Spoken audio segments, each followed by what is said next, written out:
সারা দেশেই রাজধানী সহ সারা দেশেই চলছে তীব্র তাপপ্রবাহ, যেমনটি জানাচ্ছিলাম সংবাদের শুরু থেকে।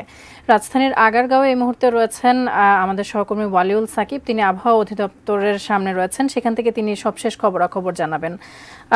ওয়ালিউল সাকিব, কি অবস্থা? আপনি আবহাওয়া অফিসে রয়েছেন, আবহাওয়াবিদদের সাথে কথা হয়েছে কিনা? 3টার পর তো আনুষ্ঠানিকভাবে জানানো হয়, কথা বলে কি জানতে পেরেছেন? কোনো স্বস্তির খবর রয়েছে কিনা? তাসফিয়া, এই মুহূর্তে আসলে গরম নিয়ে কোনো স্বস্তির খবর নেই। আমরা জানি যে গত কয়েকদিন ধরেই কিংবা আরও আগে থেকেই আসলে গরমের যে এই প্রচণ্ড তীব্র তাপপ্রবাহ চলছে, তো সেটার কারণে কিন্তু ভোগান্তিতে আছে প্রায় সর্বস্তরের মানুষ। আর বিশেষ করে যারা এই গরমে কর্মজীবী মানুষ রয়েছেন, খেটে খাওয়া মানুষ রয়েছেন, এই গরমের ভেতর রাস্তাঘাটে কাজ করতে হচ্ছে, বাইরে বেরিয়ে কাজ করতে হচ্ছে, তারা কিন্তু বেশি ভোগান্তিতে রয়েছেন।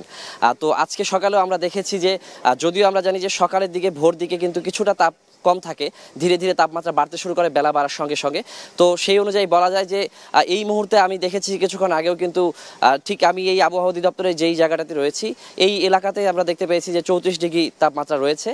তো তাপ কিন্তু ধীরে ধীরে বাড়ছে, তবে তাপমাত্রা কিছুটা কম হলেও কিন্তু আমরা যেটি দেখছি যে বাতাসে আর্দ্রতা বেশি হওয়ার কারণে যে গরমের অনুভব সেটি কিন্তু বেশি হচ্ছে।